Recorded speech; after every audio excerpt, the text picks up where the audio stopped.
Now, thousands of leasehold flat owners could receive up to £3,500 in compensation as part of a class action lawsuit against alleged hidden commission fees added to buildings insurance and paid to the owners of large blocks of flats. Let's have a look at the numbers now, shall we? In 2022 to 23, there was an estimated 4.7 million leasehold properties in England, which accounts for 1 in 5 of the housing stock. 72% of those were flats and the other 28% were houses.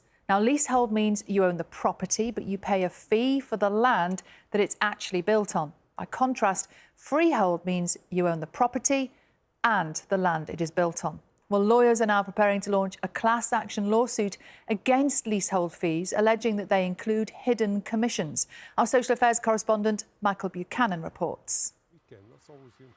Liam Spender is on a mission to expose the hidden fees that the owners of blocks of flats receive. It's like putting a vampire in charge of a blood bank. There's nothing stopping them taking what they want at once. He discovered that his landlords were paid commission worth £135,000 over 4 years for buying buildings insurance for the development. They didn't disclose the fee, but did add it to the charges that leaseholders like Liam pay annually. We want our money back. We were never in a position to know enough to give our informed consent to the landlord and the broker taking this commission before it was taken from our money and hidden in the cost of the insurance. For years, the owners of blocks of flats have been getting commission on buildings insurance and not disclosing the fees. The owner of the block, the freeholder, arranges buildings insurance for every flat within it. The insurance company pays the freeholder a commission for buying their product.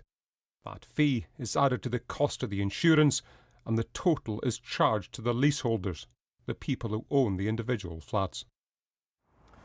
The reason that freeholders and brokers could charge commission on insurance and not tell the leaseholders is because the market was unregulated. They didn't have to.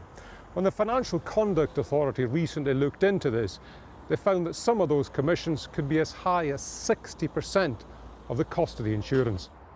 The average leaseholder, should we say, was paying £250, £300 a year. They're now paying close to £1,300 to £1,400 a year just on buildings insurance. And that includes commission that they didn't know about. Yeah.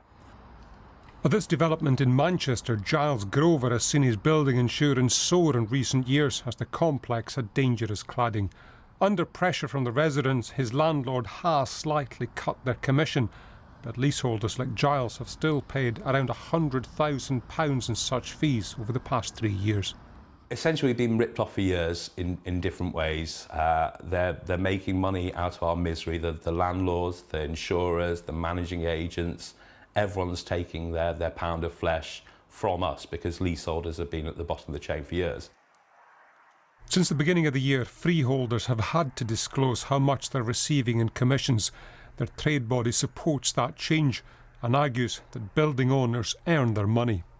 They will be employing insurance staff, they will be doing an amount of insurance activity, either in conjunction with or on behalf of the insurer, and it's only fair that they should be remunerated for doing that work, which they are by the insurer.